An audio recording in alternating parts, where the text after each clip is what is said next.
The next email kind of ties into Katie's call from PA. Do you want to talk with Katie? Yeah, let's jump in. All right. Hi, Katie. Welcome to the show. How can we help you tonight? Hello. This has been on my mind for a while, and I'm not trying to sound bigoted, because it is the biggest sounding question I can think of, even though I'm not trying to sound that way. So please, I apologize if it does come off that way. I'm trying to figure out, how would anybody feel any type of gender? What does a gender feel like? Because I don't attribute gender to the parts or anything like that. So, and I don't attribute people to exactly girls must like pink or something. So I'm like, I've been having difficulty understanding it. Sure. It is a difficult thing to pin down. It's a very loose construct. I like to liken it to music genre. It doesn't necessarily matter if you're playing a guitar or drums, or if you are playing horns or a violin.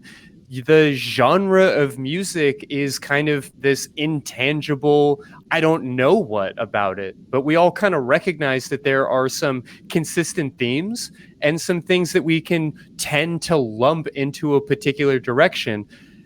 I know that that's not especially helpful when examining your gender, but I would ask you to just be curious about what types of things trigger those gendered feelings in me, or what type of maybe gendered things or things that our culture likes to gender resonate or don't resonate with me.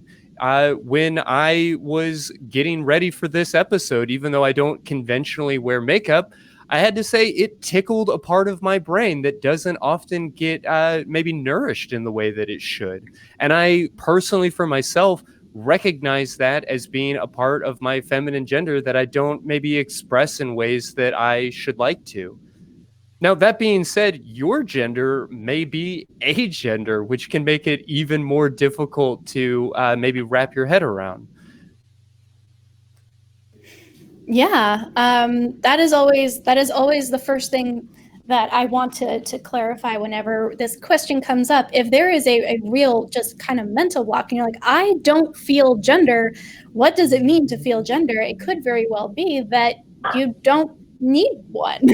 And that's absolutely okay. And I don't want to make that assumption about you. That might be something that you've considered and rejected, or that might be something you need to sit with for a while, but that's an option. If you really are not interested in it, if you don't get it, if it doesn't apply to you, that's also a thing, and that's totally okay.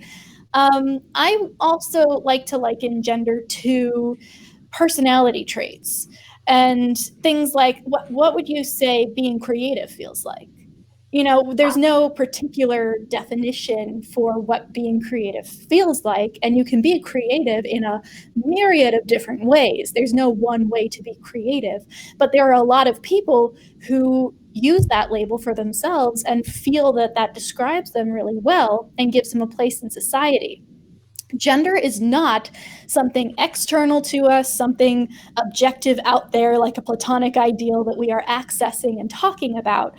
The way we talk about gender is just the way we use words to talk about ourselves. And some words have social connotations that make us feel comfortable or uncomfortable. For me, there are very many things about being feminine that I enjoy and love and celebrate in myself. But there are connotations to words like woman or girl or ma'am that just make me, ugh, right? And the same thing with, traditionally masculine titles. Those don't feel quite right either.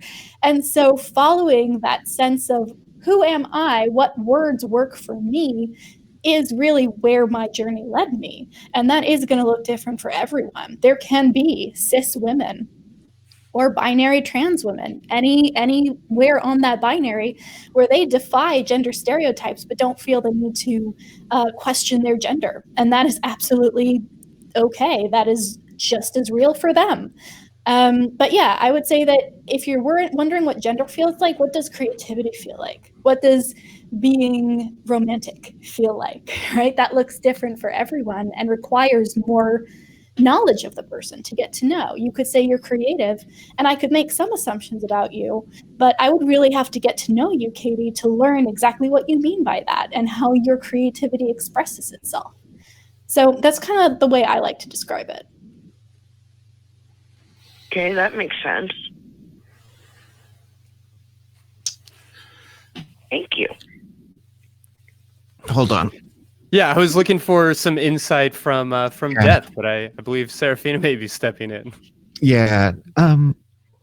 So that's the thing. It's gender isn't even necessarily something that you do feel. A lot of times we feel out its shape just by what it hits and how it feels when it hits it.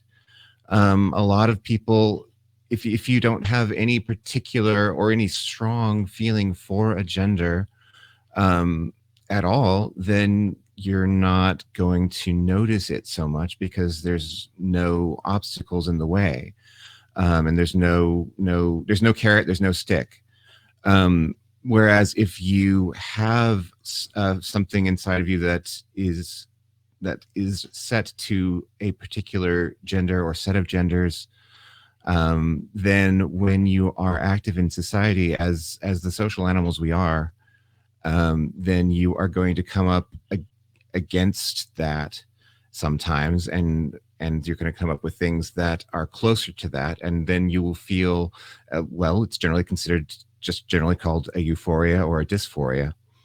And that is sort of how we feel out the shapes like a radar, just by what pings back to us.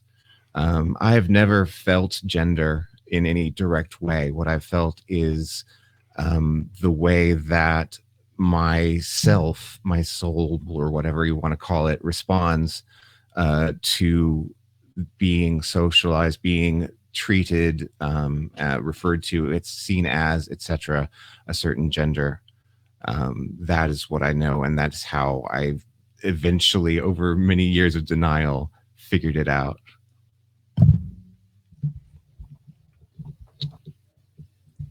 That makes sense.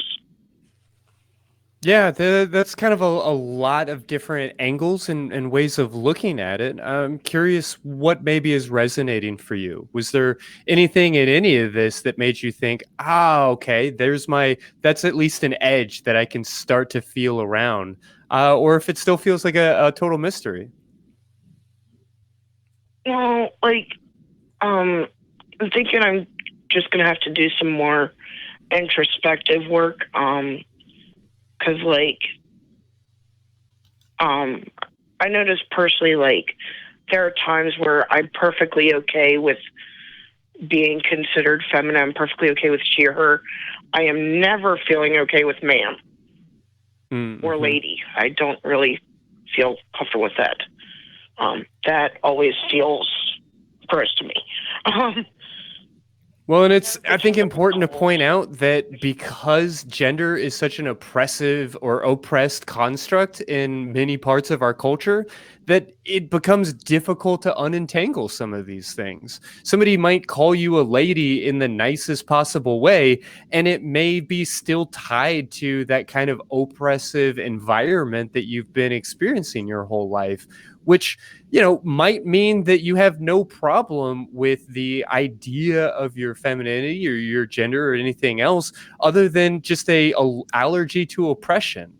Now, that's me doing a lot of speaking for you, but I just want to acknowledge that those are ideas that are very valid and that a lot of people experience. That could be part of it. I never even thought of that.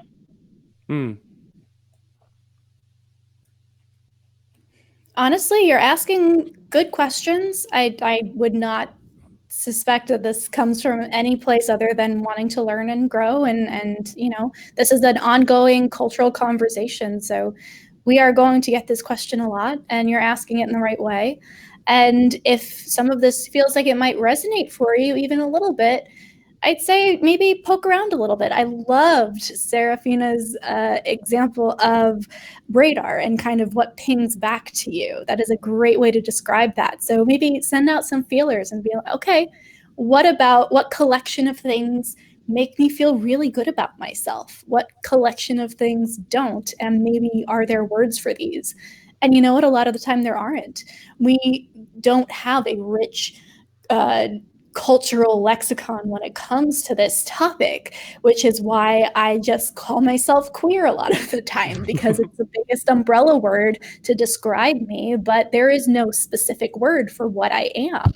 And sometimes that's okay. I don't necessarily need a word, but just because you're feeling something, that by itself is enough to say, hey, this is what I feel like.